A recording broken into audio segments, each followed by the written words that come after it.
शंकर मोरे, भाजप युवा मोर्चा राघुचवाडी। आमच्या गावाला लोकसभे मतदानाच्या अगोदर राणादादांची भेट झाली होती। दादांना आम्ही पाण्याचा महत्वाचा प्रश्न गावासाठी सांगितला होता।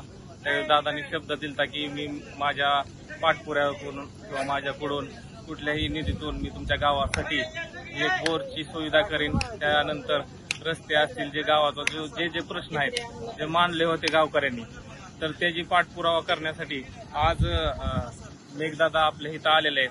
दादांनी एक बोर आपल्या सिद्धनाथ मंदिराच्या समोर दिलेला आहे, तर दादांचे खूप खूप आभार। किती वर्षापासून पाण्याची अडचण होती तुमच्या गावाला?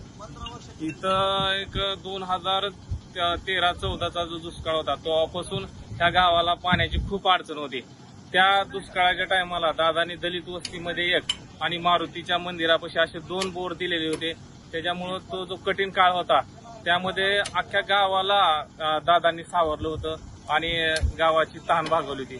त्यानंतर आजही आम्ही मागणी केल्यानंतर दादांनी आमच्या शब्दाला मान देऊन आम्हाला सिद्धनाथ मंदिर राघुचवाडी या परिसरात बोरची सुविधा करून दिलेली आहे।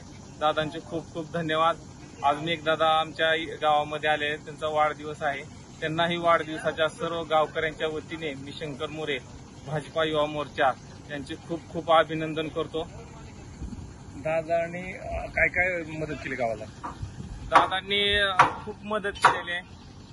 पाण्याचे बोर असतील, खाली गणपतीचा वट्टा होता। आता आमच्या गावाला जसं गाव स्थापन झालं, कमीत कमी गावाला स्थापन होऊन 60-70 वर्ष झाली। आमच्या गावाला स्मशानभूमी नव्हती। स्मशानभूमीचा नगरविकासच्या माध्यमातून दादांनी 10 लाखाचा निधी दिलेला होता। आता एक 2-3 महिन्याखालीच त्या स्मशानभूमीचे काम पूर्ण झालेले आहे।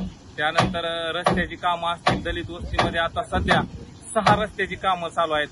आमच्या या 19 नंबर वार्डचे नगरसेवक दत्ता पेठे आमचे मामा हे काम बघत आहेत। त्यानंतर महायुतीचे 1-2 जण त्यांच्या वतीनं ही 6 रस्त्याची कामं चालू आहेत। त्यानंतर अनुदानाचा प्रश्न असेल, पीक विमा असेल, लाईट असेल, कुठल्याही गेल्यानंतर आमच्या गावाला राणादादांनी कधीही खाली हात लावलेला नाही, काही ना काही मदत केलेली आहे। पवन श्रीकांत वाघमारे। किती वर्षापासून तुमच्या गावाला पाण्याची अडचण? जवळजवळ 14 वर्ष झालं।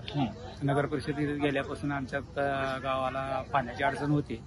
त्याच्यामुळे आम्ही दादांकडे पाठपुरावा केला। दादांनी पाण्याची सोय करून दिलेली आहे। दादांनी काय काय दिलं गावाला? गावाला रस्ता, कंपाऊंड वॉल आणि नंतर स्मशानभूमीचं काम केलेलं आहे। रस्त्याची कामं चालू आहेत। नंतर रमाई योजनेअंतर्गत, घरकुल आवास योजनेअंतर्गत कामे चालू आहेत। दादा नसतं तर झालं असतं का बोर तुमचं?